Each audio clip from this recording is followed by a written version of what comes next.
সুতোই বুনি স্বপ্ন আমার। আমাদের আটপৌরে জীবনের প্রতিটি ভাঁজে ভাঁজে মিশে আছে দেশীয় ঐতিহ্যের আবরণ, মাটির সুধাগন্ধ। পোশাক নির্বাচনে আমরা এখন বেশ পটু। বাঙালি ঐতিহ্যের ধারক এবং বাহক শাড়ি। নারীর শরীরে শাড়ি যেন এক অনবদ্য সাহিত্য। আর সে শাড়ি যদি হয় জামদানি, তাহলে তো কথাই নেই। সুপ্রিয় দর্শক, আপনাদের সকলকে স্বাগত জানাচ্ছি সংবাদ প্রকাশের নিয়মিত আয়োজন নবারুণে।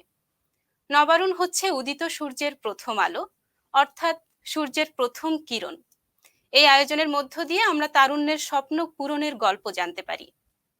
আজকের আয়োজনের পুরো সময়টি জুড়ে আপনাদের সাথে থাকবো আমি তাহনিয়া ইয়াসমিন, এবং আমাদের সাথে আজকের আয়োজনে যুক্ত হবেন একজন সফল নারী উদ্যোক্তা, আনাবিয়া পেজের সত্ত্বাধিকারী নাদিয়া পারভিন জুথি। আপু, কেমন আছেন আপনি? আলহামদুলিল্লাহ, বেশ ভালো আছি। আমাদের আজকের আয়োজনে আপনাকে অংশগ্রহণের জন্য আপনাকে অসংখ্য ধন্যবাদ। আপু, আপনি একজন সফল নারী উদ্যোক্তা। আপনার নারী উদ্যোক্তা হয়ে ওঠার পেছনের গল্প প্রথমেই জানতে চাইবো, যে কেন মনে হলো যে আপনি একজন নারী উদ্যোক্তা হবেন, বা পেশাগত জীবনে আপনি এই পেশাটাকেই বেছে নেবেন? সবাইকে প্রথমে শুভেচ্ছা জানাচ্ছি। আজকে যারা আছেন আমাদের সাথে, উদ্যোক্তার কথা যদি বলতে হয় তাহলে আমাদের জীবনে যারা আছেন প্রতিটি নারী কিন্তু কোনো না কোনো ভাবে একজন উদ্যোক্তা। হয়তো তিনি তার সংসারের পেছনে সময়টা দিচ্ছেন, কখনো তার সংসার সন্তানদের পেছনে সময়টা দিচ্ছেন, কখনো অন্য যে কোনো ভাবেই তার কিন্তু একটা উদ্যোগ আছেই। একজন নারীর উদ্যোগ ছাড়া কিন্তু কখনো একটা সংসার যেমন সম্ভব না, একটা সমাজও সম্ভব না। তো সেদিক থেকে তো আমরা বাই বর্ন প্রতিটি নারী একজন করে উদ্যোক্তা। আমার ক্ষেত্রে গল্পটা আসলে ঠিক এরকম ভাবে প্রফেশন হিসেবে যে আমি চলে আসব চিন্তা করা হয়নি। প্রফেশনের দিক থেকে বলতে গেলে আমি ক্যামব্রিয়ান কলেজের গণিত বিভাগে ছিলাম। তো পরবর্তীতে হচ্ছে যে আমাদের কিছুদিন আগে যে করোনার মহামারী গেল, করোনার মহামারীতে আসলে আমাদের শিক্ষকদের জীবনে কিন্তু একটা আমূল পরিবর্তন চলে এসেছে। অর্থাৎ শিক্ষকদের জীবনটা মোটামুটি লন্ডভন্ড হয়ে গেছে বলতে হবে করোনা মহামারীর কারণে। সেখান থেকে একই সাথে অন্যদিকে আমি বেশ দীর্ঘ একটা সময় হচ্ছে আমি ম্যাটারনিটি লিভে ছিলাম।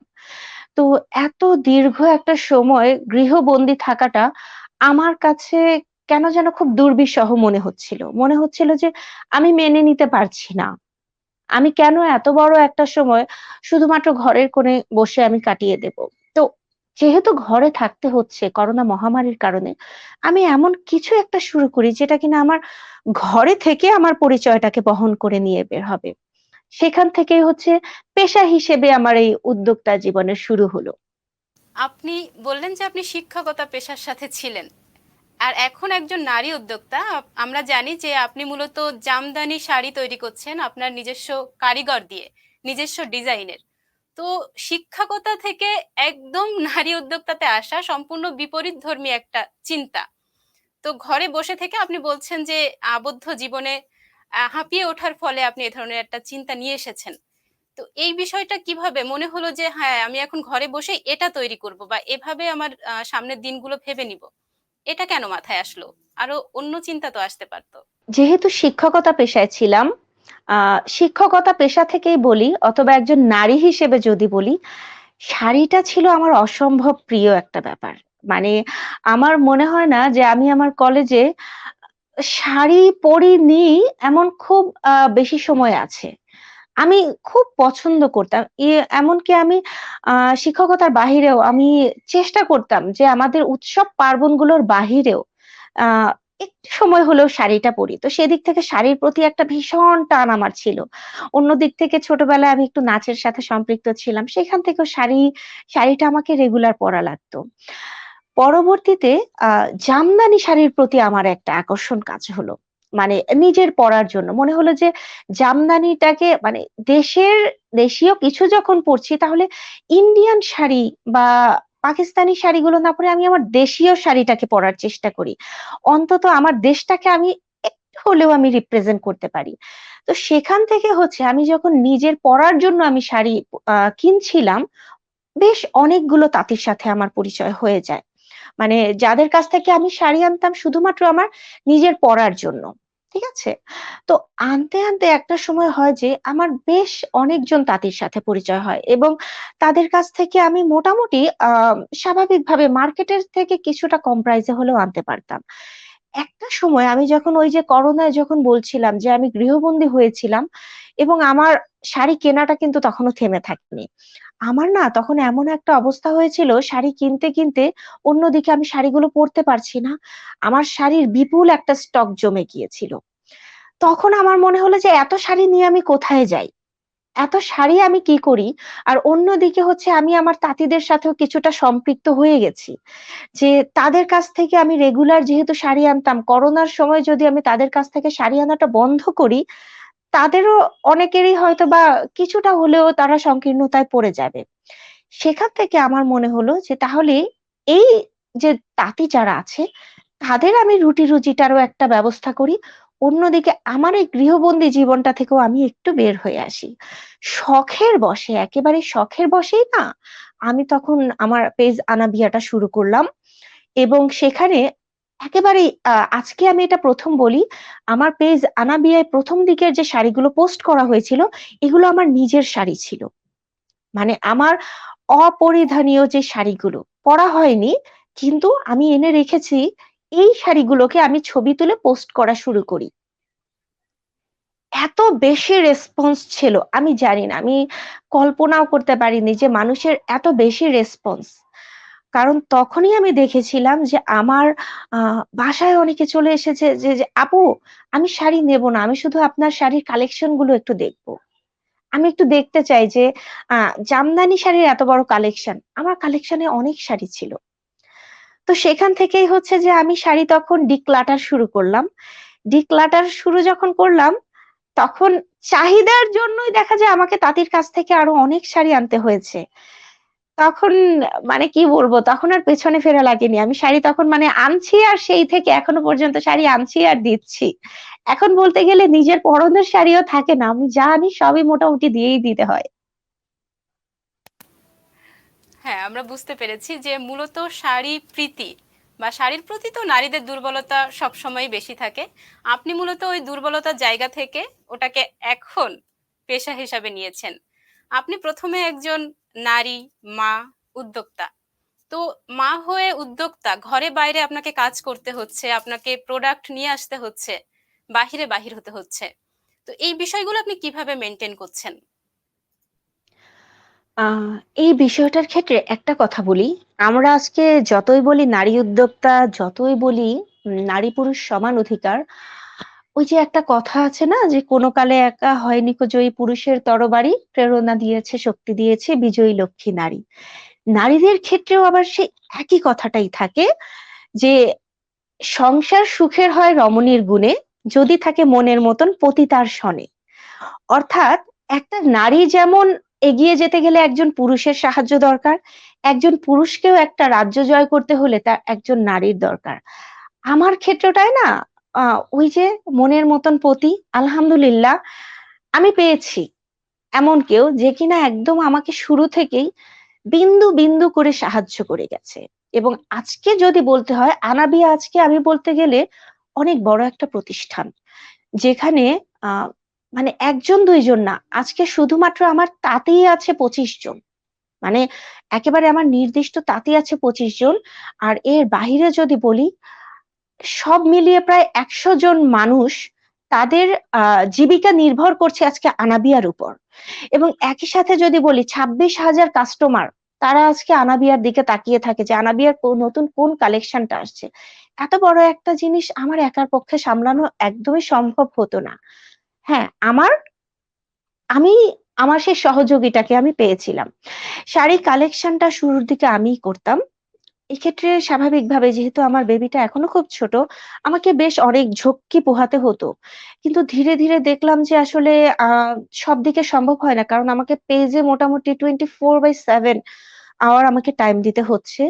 আবার আমাকে শাড়ি কালেক্ট করতে হচ্ছে, তাঁতিদেরকে ডিজাইন বলে দিতে হচ্ছে, কাস্টমারের কাছ থেকে নেয়া লাগছে, পার্সেল রেডি করা লাগছে। তখন এক্ষেত্রে হচ্ছে যে আমার হাসব্যান্ড সম্পূর্ণরূপে আমার সাথে এগিয়ে আসলো। শাড়ি কালেকশন এর দায়িত্বটা এখন মোটামুটি শতভাগই আমার হাসব্যান্ড নিজে করে থাকেন। ঠিক আছে? যে কারণ শাড়ি কালেকশনটা খুব প্রত্যন্ত অঞ্চল থেকে করতে হয়। আমার যেহেতু টার্গেট ছিল যে আমি তাঁতিদেরকে নিয়ে কাজ করব, সেহেতু আ একেবারে প্রপারে যে তাঁতিরা থাকে তারা বিভিন্নভাবে বেনিফিটেড। কিন্তু প্রত্যন্ত অঞ্চলের যে তাঁতিরা, তাদের কাছে কিন্তু মেক্সিমাম সময় অনেক পাইকাররাও যায় না। তো তাদেরকে আমি চেয়েছিলাম তুলে আনতে। তো এইসব মানুষদের কাছে রাস্তাগুলো এত দুর্গম যে সেখানে কোনো রিক্সাও যায় না। এই রকমের জায়গাগুলো থেকে যখন শাড়ি কালেক্ট করে আনতে হয়, আমার পক্ষে আসলেই ব্যাপারটা খুব ঝক্কির ছিল। এই ব্যাপারটা সম্পূর্ণ এখন এই মুহূর্তে আমার হাসব্যান্ড হেল্প করছে। ঠিক আছে? শাড়ি কালেকশনটা সম্পূর্ণ করে আনে। আর অন্যান্য বাকি যে কাজগুলো আছে, এগুলো আমরা মোটামুটি ২ জন ভাগাভাগি করে করি। খুবই ভালো। আপনি শাড়ির কালেকশন যেহেতু দুর্গম এরিয়া থেকে নিয়ে আসছেন, বলছেন তাঁতিরা সেখানেই অবস্থান করছে। তো শাড়ির ডিজাইন ভিত্তিক যে কাজগুলো, এগুলো তো প্রতিটা শাড়ি, জামদানি শাড়ি মূলত একটি থেকে আরেকটি ভিন্ন হয়ে থাকে। তো শাড়ির এই ডিজাইনগুলো কে দিচ্ছে? এটা কি আপনাদের প্রযোজনায়, বা আপনি বলছেন, নাকি তাঁতিরা তাঁতিদের মতো করে করছে? এই বিষয়টা একটু বলেন। আচ্ছা, জামদানি শাড়ির ক্ষেত্রে যেইটা জামদানি শাড়ির ডিজাইন নিয়ে যদি আজকে একটা বলি, জামদানি শাড়ির ডিজাইনের উপরে আজও পর্যন্ত যারা জামদানি শাড়ি নিয়ে বর্তমান সময়ে কাজ করছে, কেউই কখনোই বলতে পারবে না এটা তাদের স্বকীয় ডিজাইন। এই কথাটা কোনো স্বত্বাধিকারী বলতে পারে না। এত বড় অধিকার কারো নেই। কারণ জামদানি হচ্ছে বহুদিন যাবৎ বাংলাদেশে চলে আসছে। এর ডিজাইনটা হচ্ছে অনেক প্রাচীনকাল থেকে যেই ডিজাইনগুলো চলে আসছে সেখানে। সেক্ষেত্রে কোনো স্বত্বাধিকারী বলতে পারে না যে আমার ডিজাইনের উপরে কাজ হচ্ছে। কাজটা হচ্ছে সম্পূর্ণ আমাদের যে প্রাচীন যে জামদানির ধারা আছে সেখানে। আমরা সর্বোচ্চ স্বত্বাধিকারী যারা আছি, জামদানি নিয়ে যারা কাজ করছে তারা সম্পূর্ণ যেটা করতে পারি একটু এডিশন আনতে পারি। অর্থাৎ এই ডিজাইনের সাথে আমি নতুন কোনো কালার ম্যাচ করতে চাই। আমি এই ডিজাইনটাকে জামদানির বিভিন্ন পাড় আছে। যেমন ধরেন মদন পাড় অথবা করলা পাড়। আমি এই করলা পাড়টাকে আরেকটু নতুন এডিশন দিতে চাচ্ছি। এতটুকু করার অধিকার আমাদের আছে। আমরা কিন্তু চাইলেই কোনো তাঁতিকে বলে ফেলতে পারি না যে আজকে থেকে আমি ডিজাইন দেব, আপনি তৈরি করবেন। অর্থাৎ আমি যত বড় ফ্যাশন ডিজাইনারই হই না কেন, আমি জামদানির বেসিক কোনো চেঞ্জ করার অধিকার আমার নেই বা আমি পারব না। সেক্ষেত্রে তাঁতিরাই বলতে গেলে আমাদের ডিজাইনার। এটা আমি না, আনাবিয়া পেজ না। আজকে যদি আমি আড়ং-এর দিকেও তাকাই, আড়ং-ও যেটা করছে তারাও কিন্তু তাঁতিদের ডিজাইন গুলো নিয়েই কাজ করছে। শুধুমাত্র তারা যেটা করতে পারে, তারা তাদের কালার কম্বিনেশন গুলো দিতে পারে, তারা তাদের ক্রাইটেরিয়া গুলো দিতে পারে। আমরা এত কাউন্টে চাই, এই শাড়িটাকে এভাবে চাই, কিন্তু ডিজাইনটায় তারাও কোনো চেঞ্জ আনতে পারবে না। আমার ক্ষেত্রেও সেহেতু ডিজাইনের কোনো ব্যাপার নেই। কিন্তু তাঁতিদের ক্ষেত্রে এই যে নতুন যে এডিশন, এইটা আমাদেরকে করতে হয়। হ্যাঁ, তাঁতিরা কিন্তু এখন আর কেউই বলতে গেলে মানে অজ্ঞতার যুগে পড়ে নেই। এটা আমাদের একটা মানে কি বলবো প্রযুক্তির একটা সুফল। তাঁতিরা এখন অনেকেই WhatsApp ইউজ করছে, Viber ইউজ করছে, Facebook ইউজ করছে। আমরা বেসিক্যালি যখন ডিজাইন গুলো দেই তখন কিন্তু আমরা মানে ডিজিটালি মিডিয়া গুলো ইউজ করি। আমি হয়তো আমার তাঁতিকে প্রতি সপ্তাহে হয়তোবা ৬০ টা শাড়ির অর্ডার দিচ্ছি। ৬০ টা শাড়ির ভিতরে হয়তো ১৫ টা শাড়ি নতুন। এই ১৫ টা শাড়ি নতুন আমি তাকে বারবার বুঝিয়ে দিচ্ছি। আর কিছু, আচ্ছা। কিছু ক্ষেত্রে আমরা একেবারেই তাঁতিদের উপর ডিপেন্ড থাকি যে আমি আমার তাঁতির উপর ছেড়ে দিলাম। আমার তাঁতি আমাকে কি দেয় আমি দেখি। কারণ এইটা কিন্তু আজকে আমি জামদানি নিয়ে কাজ করছি ১ বছর। আর সে জামদানি নিয়ে কাজ করছে ১০০ বছর। কেন? কারণ তার বাবা, তার দাদা, তার পূর্বপুরুষ কাজ করে এসেছে। তার রক্তে, রক্তে জামদানি। আমার থেকে তার থিংকিং ভালো। সেহেতু আমরা তাঁতিদের উপর ছেড়ে দেই যে আমি দেখতে চাই আপনি আমাকে নতুন কি, কি ডিজাইন দিতে পারেন। তখন কিন্তু তারা মনের মাধুরী মিশিয়ে বানায় এবং সত্যি একটা কথা আমাদের দেয়া অর্ডারের থেকে তারা তাদের থেকে যেইগুলো করে না ওইগুলো আমার কাছে বেশি ভালো লাগে। কাস্টমারও সেইগুলো বেশি পছন্দ করে। তো এভাবে করেই হচ্ছে আমরা আমাদের কালেকশন গুলো নিয়ে আসছি। আচ্ছা, ধন্যবাদ। আপু, আপনি জামদানি শাড়ি নিয়েই কাজ করছেন। তো আপনার কি মনে হয় না যে যেহেতু আপনি শাড়ি নিয়ে কাজ করছেন, আপনি একজন নারী উদ্যোক্তা, সো আপনি অন্য কোনো শাড়ির দেশীয় শাড়ি বা দেশীয় প্রোডাক্টের ভেতরে তো শাড়ির আরো ধরন আছে। তো অন্য কোনো অপশনে যাওয়ার ইচ্ছে আছে কিনা? নাকি আপনি শুধু জামদানি নিয়েই কাজ করবেন আগামীতেও? আ জামদানিটার প্রতি ভালোবাসা ছিল, জামদানির প্রতি দুর্বলতা ছিল। সেখান থেকে হচ্ছে জামদানি নিয়ে কাজ করছি। তবে আমি দেশীয় যেকোনো শাড়ি পছন্দ করি। আমার দেশীয় যেকোনো শাড়ি আমি পছন্দ করি। দেশীয় অন্য কোনো শাড়ি নিয়ে আমি কাজ করব কিনা এটা আমি এখনই বলতে পারছি না। হয়তোবা মণিপুরি নিয়ে কাজ করতে পারি। তবে জামদানিটা আমার বেসিক প্রায়োরিটি। অর্থাৎ বলে না যে আমার সিগনেচার আইটেম সেক্ষেত্রে অবশ্যই জামদানি থাকবে। বরাবরই আমি জামদানিটাকে প্রায়োরিটি দেব। কারণ আমার জামদানির যে তাঁতিগুলো আছে তাদের সাথে আমার সখ্যতাটা এখন এই পর্যায়ে এসেছে, আমি চাইলেও তাদেরকে ছাড়তে পারব না।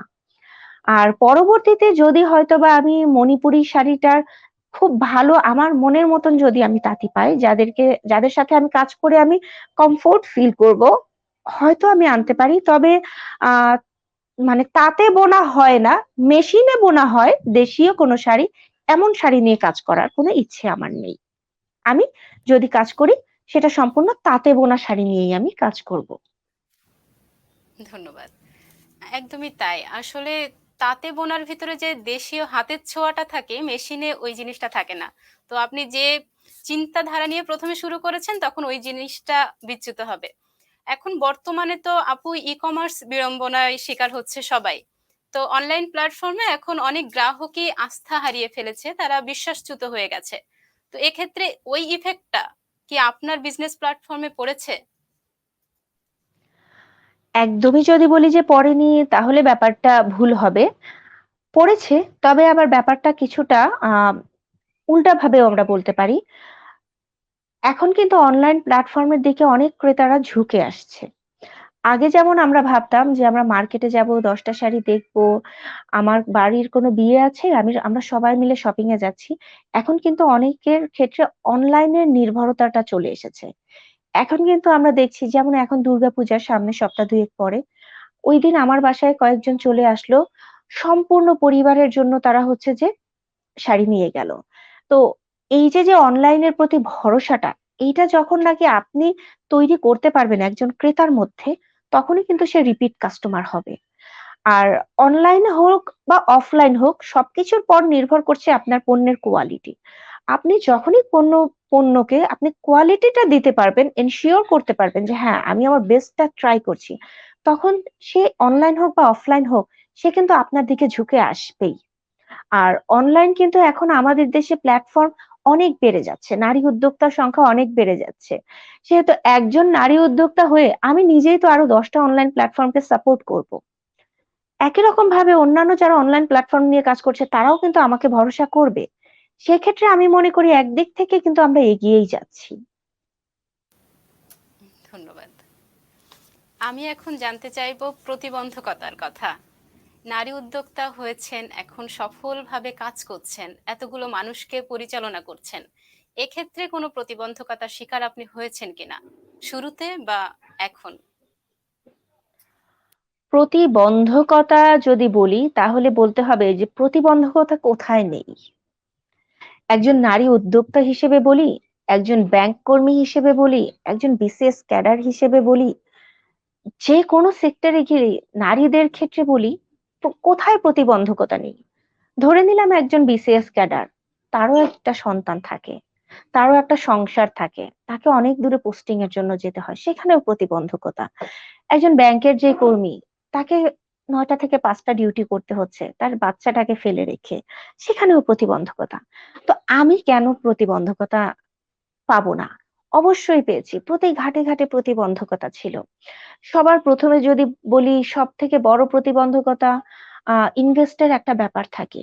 নারীদের ক্ষেত্রে ইনভেস্টমেন্টটা একজন পুরুষকে যেমন অনেকে ভরসা করে ইনভেস্ট করতে চায়, তার পরিবার, একটা নারীকেও ওইভাবে ভরসা করে কেউ ইনভেস্ট করতে চায় না।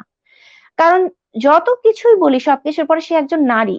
তাকে আমি এত টাকা ইনভেস্ট করব, সে যে এখান থেকে পুরোটা আবার ফিরিয়ে আনতে পারবে এই ভরসাটা, আস্থার জায়গাটা কম। তারপরের কথা যদি বলি, আ সংসারের কথা, সংসারটা কিন্তু আমাকেই সামলাতে হচ্ছে। আজকে আমি যতই আমার ব্যবসায় আমি এগিয়ে যাই, যতই আজকে আমার হাসব্যান্ড কাজ করুক আমার সাথে, আমার সন্তানকে আমাকেই দেখতে হচ্ছে। আমার এই সন্তানকে রেখেই কিন্তু আমাকে কাস্টমারের সাথে, আমি কিন্তু একজন ২৪ ঘন্টা যেই মা থাকে, যে কিনা তার সন্তানকে সময় দিতে পারে, সেই মা যতটা তার সন্তানের কাছে প্রিয়, আমি কিন্তু আমার সন্তানের কাছে অতটুকু সময় আমি দিতে পারিনি। আমার সন্তান কিন্তু আমার কাছ থেকে বঞ্চিত হয়। এটা কিন্তু, এটাও আমার কাছে অনেক বড় একটা প্রতিবন্ধকতা। এরপরে যদি বলি আহ একজন অ্যাডমিন হিসেবে সব থেকে নোংরা যে ব্যাপারটা, আমরা যখন লাইভে আসি খুব কটু কিছু কথা, খুব অশ্লীল বা তির্যক কিছু কথা আমাদের শুনতে হয়। আমরা আমি শুরুর দিকে যদি বলি, আমি শুরুর দিকে একজন প্রমোটর এনেছিলাম আমার কিছু লাইভ করার জন্য। সেখানে খুব তির্যক কিছু কমেন্ট এসেছিল, যে কারণে সেই প্রমোটর লাইভ ছেড়ে দিয়েছিল। একজন নারী বলেই কিন্তু এটা হয়েছিল। সে যদি একজন পুরুষ হতো তাকে কিন্তু এই কটু কথাটা শুনতে হতো না। আজকে আমি যখন লাইভে যাই, সেখানে হয়তো সবাই ভালো বলছে, একজন একটা কটু কথা বলে ফেলছে। অ্যাডমিন হিসেবে যদি বলি, স্বাভাবিকভাবে আমার রাত ২টা-৩টার সময় অর্ডার আসছে। আমি যখন রাত ২টা-৩টা পর্যন্ত অনলাইনে থাকি, আমার অনেকেই আছে যারা কিনা ব্যাপারটাকে ভালোভাবে দেখছে না। অন্যদিকে যদি বলি, আমার কিন্তু প্রচুর পরিমাণ ইনবক্সে মেসেজ আসছে খুব অশ্লীল। হয়তোবা আমি একজন নারী অ্যাডমিন এটা জেনেই কিন্তু তারা এই টেক্সট গুলো আমাকে করছে, বাট আমি হয়তো এগুলোকে গায়ে নিচ্ছি না, কিন্তু কোনো না কোনো নারী তো আছে যে কিনা এগুলো গায়ে নিচ্ছে, যে কিনা এগুলোর কারণে পিছিয়ে যাচ্ছে। তো আজকে আমার যতগুলো প্রতিবন্ধকতা আছে, আলহামদুলিল্লাহ আমি সবগুলো প্রতিবন্ধকতাকে খুব দৃঢ়তার সাথে আমি আহ এড়িয়ে গিয়েছি, কিন্তু সবাই যে পারছে তা না। এই নারীগুলো কিন্তু কারো মা, কারো বোন, এদেরকে কিন্তু তাদেরই সাপোর্ট দেওয়ার কথা ছিল, কিন্তু তারা কিন্তু সেই সাপোর্টটা দেয় না। একদম ঠিক কথা বলেছেন। আপনার কথাগুলো শুনে মনে হচ্ছিল যে এই বিষয়গুলো নারী উদ্যোক্তা বা নারীদেরকে সব সময়ই ফেস করতে হয়। যে অনলাইন প্ল্যাটফর্মে যে বুলিংটা হচ্ছে। আপু, আমরা তো শেষ পর্যায়ে চলে এসেছি আজকের আয়োজনের। তো আমি শেষে জানতে চাইবো যে আপনার এই প্রতিষ্ঠানটা নিয়ে আপনার আগামীতে কি স্বপ্ন আছে আর কিভাবে সাজাতে চাচ্ছেন আনাবিয়াকে? সত্যি একটা কথা যদি বলতে হয়, আনাবিয়া যেই দিন শুরু হয়েছিল, আমি সেই দিন কল্পনাও করতে পারিনি যে মাত্র ৯ মাসের একটা জার্নিতে আনাবিয়া ২৬,০০০-এর মাইলফলক ছুঁয়ে ফেলতে পারবে, এবং বাংলাদেশের বাহিরে প্রায় ১১টি দেশে তাদের প্রোডাক্ট চলে যাবে। এটা আমি কল্পনা করিনি। আজকে যতটুকু পেয়েছি এটা আমার কল্পনাতীত। অর্থাৎ সৃষ্টিকর্তার ইচ্ছা ছিল, আমি পেয়ে গেছি। আজকে যদি বলতে হয় যে আনাবিয়াকে নিয়ে আমার কতটুকু যাওয়ার ইচ্ছা আছে, আমি ততটুকুই বলবো। সৃষ্টিকর্তা আমাকে যতটুকু নিয়ে যেতে চায় আমি ততটুকু যাব। আর এক্ষেত্রে আমার যতটুকু সাপোর্ট দেওয়া প্রয়োজন বা আমার যতটুকু পরিশ্রম দেওয়া প্রয়োজন, আমি তার শতভাগ দেব। বাকিটা সৃষ্টিকর্তাই না হয় নির্ধারণ করুক। ধন্যবাদ আপু। আমাদের আজকের আয়োজনে অংশগ্রহণ করার জন্য আপনাকে অসংখ্য ধন্যবাদ। আসলে যেসব নারী উদ্যোক্তারা ভিতরে সুপ্ত স্বপ্ন লালন করছে যে একটা সময় আপনার মতো হয়ে উঠবে, আপনি তাদের উদ্দেশ্যে শেষে সংক্ষিপ্ত কিছু কথা বলবেন। নারী উদ্যোক্তা বলি অথবা কোনো নারী বলি, সবার প্রথমের কথাটা কি, সবার শুরুতে আপনি খুঁজে বের করেন যে আপনার ইনার স্ট্রেংথটা কোথায়, আপনার ভেতরে যে সুপ্ত প্রতিভাটা আছে, আগে এটা আপনি খুঁজে বের করেন। আমাকে অনেকেই নক করে যে আপু, আপনি এই পর্যায়ে এসেছেন, আমি তো পারি না। আমি কি কি বাধা পেরিয়েছি সেটা আমি জানি। আপনার সামনে যে বাধাগুলো আসবে, শুধু বাধাগুলোকে বাধা মনে না করে মনে করেন যে সিঁড়ি দিয়ে উপরে উঠতে গেলে একটু পরিশ্রম হবে। একটু পরিশ্রম করে যান, লেগে থাকেন, ছেড়ে দেবেন না। আজকে সমাজ, সংসার যাদেরকে বলছেন, এরা একদিন আপনাকে সাপোর্ট দেবেই, অবশ্যই দেবে। যদি আপনি সফল হন, অবশ্যই সাপোর্ট করবে, শুধু লেগে থাকতে হবে। ধন্যবাদ আপু। সুপ্রিয় দর্শক, এই ছিল আমাদের আজকের আয়োজন। আমাদের আয়োজনগুলো দেখার জন্য আমাদের সাথেই থাকুন। শুভ প্রার্থনায় আজকের আয়োজন এখানেই শেষ করছি। সকলে ভালো থাকবেন, সুস্থ থাকবেন, সুন্দর থাকবেন। ধন্যবাদ।